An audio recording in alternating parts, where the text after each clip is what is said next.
तर हाय मंडळी, अपेक्षा ब्लॉगमध्ये तुमच्या सगळ्यांचं स्वागत आहे. आजचा विषय आहे घरोघरी मातीच्या चुली. म्हणजे मी तुम्हाला सांगते व्यवस्थित, हे दोघं आहेत माझे चंगू मंगू. यांची आत्ता जस्ट भांडणं झाली आहेत आणि तो विषय असा आहे की एकाच वस्तूवरून दोघांची भांडणं होत असतात. हे माझं. पण ह्याच्या आधी मी ह्याच्यावर त्यांना सोल्युशन सांगितलं होतं की काय करायचं.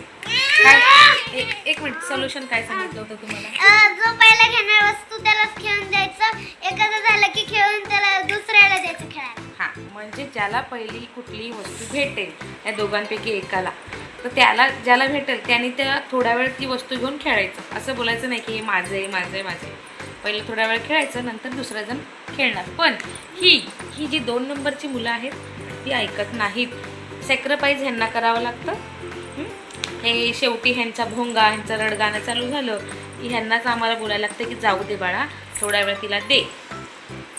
ह्या मुलांमुळे ही माझी चिंडुकली मुलगी नुसती रडते. आता हसते पण नुसती रडते. छोट्या चिरीमिरी गोष्टींना कोणी ओरडलं बोललं तरी रडत असते. हां, सगळ्या गोष्टींवर रडते. आणि हा माझा मुलगा सगळ्या गोष्टी लपवतो माझ्यापासून. याला कुठे लागलं, कुठे पडला, काही त्रास झाला तरी मला सांगत नाही. असं मनातल्या मनात आतमध्ये ठेवतो. ह्या गोष्टीची भीती वाटते मला. आणि ही बाई ही सगळ्या गोष्टींवर रडते. आणि हे गाणं घेऊन मी माझ्या माहेरी कॉल केला. माहेरी म्हणजे मला आईवडील नाही आहेत, माझ्या बहिणींना कॉल करते आणि त्यांना कॉल करून जर मी सांगितलं की ही माझी मुलं कशी वागतात, ते किती त्रास देतात, ते मला इरिटेट होतंय कधी.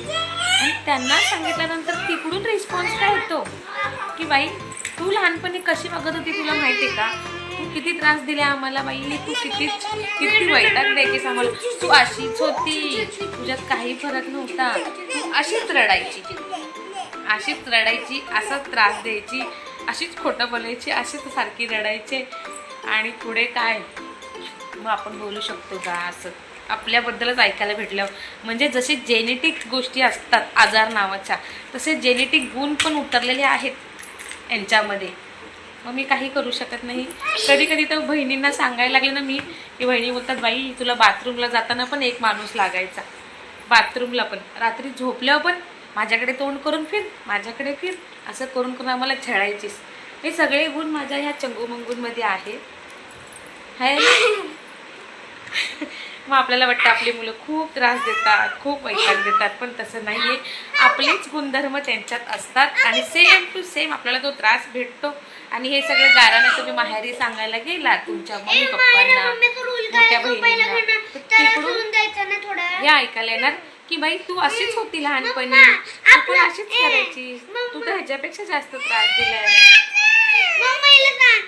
आता मी काय बोललो, जो पहिला घेणार त्याला थोडा वेळ घेऊन द्यायचं, मग ही देणं बोलते सारखी. एक मिनिट, मायरा काय सांगितलेलं कळलं तुम्हाला? मी कितीही नियम चांगले, किती रागात तिने फोन व्हिडिओ चालू असलेला कट केला. हे बघा, अश्रू बघा, रडून झालेला आहे. असं ही हिच्या मनाचं करती. रडायला लागली की काही नियम वगैरे आम्ही फॉलो करत नाही, बस मला पाहिजे म्हणजे मला पाहिजे. आणि ह्या बिचाराला सगळं ऐकावं लागतं. पहिली मुलं खूप गुणी बाळ असतात, सगळं समजून घेतात, हे की नाही.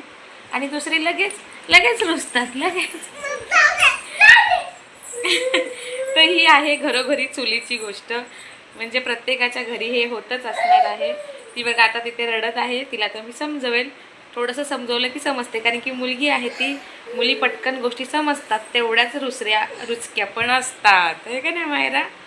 तर चला, आजचा व्लॉग आपला इथे संपत आहे. तुमच्यासोबत पण असंच घडतं का? तुम्हाला पण 2 मुलं असल्यामुळे तुमच्या बाबतीत पण असंच होतं का? ते आम्हाला नक्की कमेंट करून सांगा. आणि लाईक पण नक्की करा. बोल संचित, लाईक पण नक्की करा. Bye bye.